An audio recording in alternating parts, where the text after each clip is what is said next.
नमस्कार दोस्तों, आपका फिर से स्वागत है एक बार हमारे हास्य कहानी के यूट्यूब चैनल में। दोस्तों, आज की हास्य कहानी का शीर्षक है संता और सर्दी। दोस्तों, चलिए कहानी की शुरुआत करते हैं। एक बार की बात है, गांव वालों ने संता को गांव का सरपंच बना दिया। गांव वाले ने सोचा कि छोरा पढ़ा लिखा तो है, समझदार भी है, अगर ये सरपंच बन गया तो गांव की भलाई के लिए ही काम करेगा। धीरे धीरे समय बीतता गया, मौसम बदला। सर्दियों के आने के महीने भर पहले गांव वालों ने संता से पूछा, सरपंच साहब, इस बार सर्दी कितनी तेजी पड़ेगी? संता ने गांव वाले से कहा कि मुझे आप एक दिन का समय दीजिए, मैं आपको कल बताऊंगा। संता अगले दिन तुरंत ही शहर की ओर निकल गया। वहां जाकर मौसम विभाग में पता किया तो मौसम विभाग वाले बोले, सरपंच साहब, इस बार बहुत तेज सर्दी पड़ने वाली है। संता दूसरे दिन गांव में आकर ऐसा ही लोगों के सामने प्रस्तुत कर दिया। संता की बात सुनकर गांव वालों को विश्वास था कि अपने सरपंच साहब पढ़े लिखे हैं, शहर से पता करके आए हैं तो सही कह रहे होंगे। गांव वालों की नज़र में संता की इज्जत बढ़ गई। तेज सर्दी पड़ने की बात सुनकर गांव वालों ने सर्दी से बचने के लिए जंगलों से लकड़ियां इकट्ठा करनी शुरू कर दी।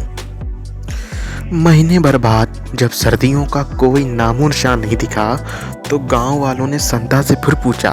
संता ने उन्हें फिर दूसरे दिन के लिए टाल दिया और निकल गया, शहर के मौसम विभाग में पहुंच गया। मौसम विभाग वाले बोले कि सरपंच साहब, आप चिंता मत करो, इस बार सर्दियों के सारे रिकॉर्ड टूट जाएंगे। अगले दिन संता गांव में आया और संता ने ऐसा ही गांव में आकर बोल दिया। संता की बात सुनकर गांव वाले पागलों की तरह लकड़ियां काटने लग गए। इस तरह 15 दिन और बीत गए, लेकिन सर्दियों का नामो निशान नहीं दिखा। गांव वाले संता के पास फिर आए और संता फिर अगले दिन मौसम विभाग के पास जा पहुंचा। अगले दिन जब संता मौसम विभाग वालों के पास पहुंचा तो मौसम विभाग वालों ने फिर वही जवाब दिया कि सरपंच साहब, आप देखते जाइए, सर्दी इस बार क्या जुर्म ढाती है। संता फिर से निराश होकर गांव में आकर ऐसा ही बोल दिया। अब तो गांव वाले सारे काम धंधे छोड़कर सिर्फ लकड़ियां ही काटने के काम में लग गए।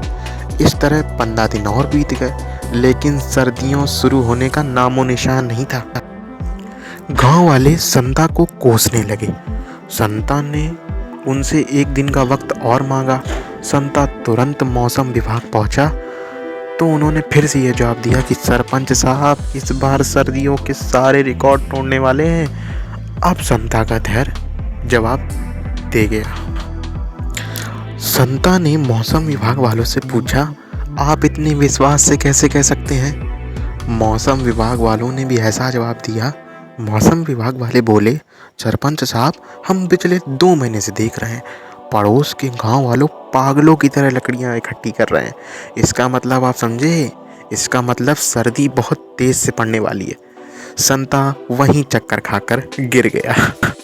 दोस्तों, इस कहानी से हमें यह शिक्षा मिलती है कि हमें सर्वदा तकनीकी पर ही नहीं बल्कि कभी कभी स्वविवेक का भी इस्तेमाल करना चाहिए।